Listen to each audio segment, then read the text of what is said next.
Well, good morning, all you shiny, happy people. 'Tis the Reverend. Who would have thunk it? So, if you've been following me as a person, not just as a writer or what have you, but as a person over the last couple of decades, then you know this whole thing started off when I had a paranormal experience. I was obsessed with figuring out why it happened, how it happened. I co-founded a paranormal group and I wrote like a journal everything that we were doing and discovering and going through even in our personal lives at the time, and how being a part of that affected our personal lives, living in a town full of churches. And when I say full of churches, I mean it was rumored at one time. I never officially bothered to look it up or back it up with paperwork or what have you. It was rumored at one time that my hometown was in the Guinness Book of World Records for having the most churches per capita than any other city in the United States. Like I said, I didn't look it up. I don't know. But it was really tough being a part of that. Plus, I come from a very religious family, and I was raised with a very religious background. And that all came to a screeching halt, and that's another story. But it was really difficult to do what we were doing as small town pre-YouTube paranormal investigators. We even started the group before I had ever seen an episode of Ghost Hunters. So it wasn't soon after that that Ghost Hunters became televised and paranormal investigators just started popping up everywhere. Like, my paranormal roots came from Scooby Doo. All right, my paranormal roots ran very deep, and I started out doing my research in libraries, and then having to foot it. I mean, the internet was it was a thing, but it wasn't what it is. So, but yeah, everybody with a YouTube channel is a ghost hunter and a paranormal investigator right now. And you know what? It's everybody with a special interest is a one of those things right now, and that's what the internet has done to society. But my old group, I say our own group, me and my co-founder back then, Paranormal Research and Investigations of North Texas, print, in other words. It looked good on a t-shirt, bite me. Anyway, we were in newspapers, we were in magazines, we were in the Dallas Morning News. We investigated universities and courthouses, and we even got to investigate Six Flags Over Texas. And it was a big deal for a while, and then I found exactly what I was looking for as an investigator, and kind of thought from that moment on, nothing will ever beat that. Unfortunately, the person who was responsible for the evidence that was captured did not want to release it to the public, and didn't want to be ridiculed by anyone who wasn't there to see what we saw. And I get that, but I started to really lose interest in it, and then I got divorced, and I kind of let it all. I let the group go. I gave it to that other me, that other part of my life. And there it shall forever lay, dead as a doornail. But this whole time, I've still been researching. I did a paranormal investigation in Strawberry Fields in Central Park. I did EVP sessions at Jimi Hendrix's grave in Renton, Washington. I've gone to Salem, Massachusetts on Halloween. I've gone to the 9/11 memorial on 9/11. I just kind of really kept it to myself.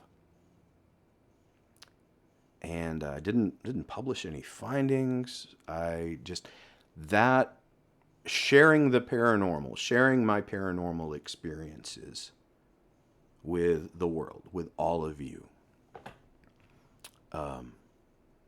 That wasn't really my thing anymore. It was something that I just kept to myself because living that public life back then in such a small town, man, it gave us some very unwanted attention, and that unwanted attention led to portions of the downfall and yada yada yada. Crap rolls downhill, guys. I guess what I'm trying to say is I never really stopped. And it wasn't that I tried. It's because this field of investigation won't let you stop. You will never be rid of the want to find out more. Now, granted, since I've moved away from my hometown, I hadn't had a single damn paranormal experience, which kind of, I think, validates like what I believe as far as ghosts and things are concerned, and several other investigators over the years is there's no such thing as haunted places. There are haunted energies and there are haunted people. And when you put those two things together, well, there you have it. So, yeah. I left that energy behind. And in my life for the last 7 years, not a single voice, not a single sight, not a single weird things moving around, nothing. So, yeah. But with that said, the spirit of the paranormal investigator is still very much alive in me. And it's time. It's time. It's time to get back on the horse. You know, when I have to replace one thing with another. And that's how I am. I didn't like myself as a raging alcoholic, so I learned the guitar. I don't like myself as a political junkie in today's world, so I'm getting back into the paranormal. And what a great time to do it. You know what I mean? You know, there's congressional hearings going on about UFOs and UAPs, and I got to be in a room with Bob Lazar a couple of weeks ago. I saw a UFO sighting video on the internet yesterday from a tiny channel that was taken in Santa Fe. It only had a handful of views because this wasn't some guy with a big YouTube channel trying to get more followers. This was a guy who was just happened to be at the right place at the right time and was like, what in the fresh hell is this? And with everything I know about photography and AI, and another person I consider to be an expert in that as well, both of our opinions was it wasn't a fake video. And we couldn't answer what we were seeing in the video. And I have also got on board with an experienced documentary filmmaker. And if it's worth seeing, then you guys will see it as well on YouTube here, but in a very professional, very highly polished format. So, but that's only if I find anything that's worth seeing. I'm not going to show you everything, because that's a lot of work, guys. Also, I'm beginning to get into remote viewing and psychokinesis, things like that. parts of being a paranormal investigator that I guess the group itself as a whole didn't want to investigate.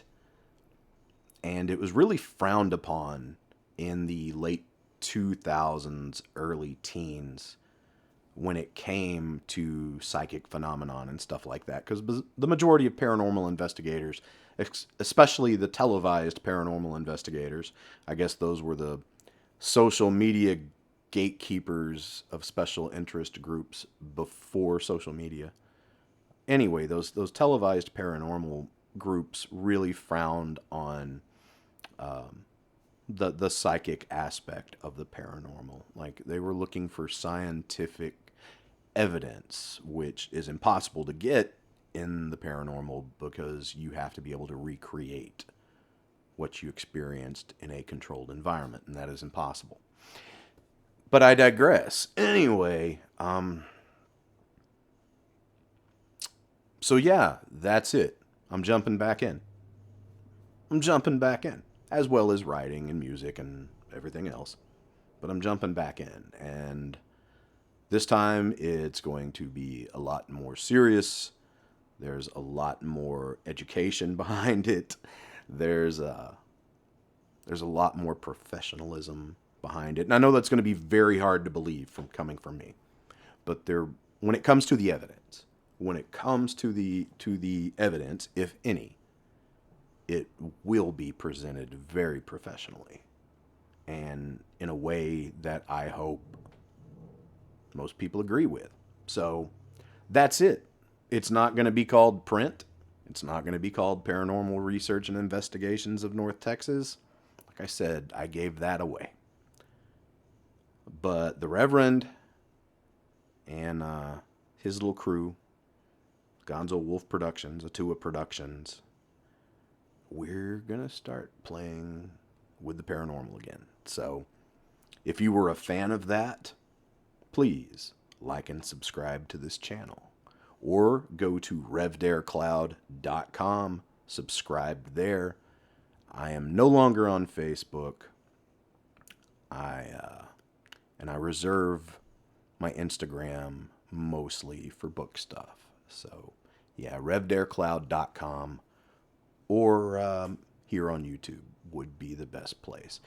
If you would like to request an investigation, or if you have information from a sighting and you want to contact me privately, you can do that at chad@revdarecloud.com.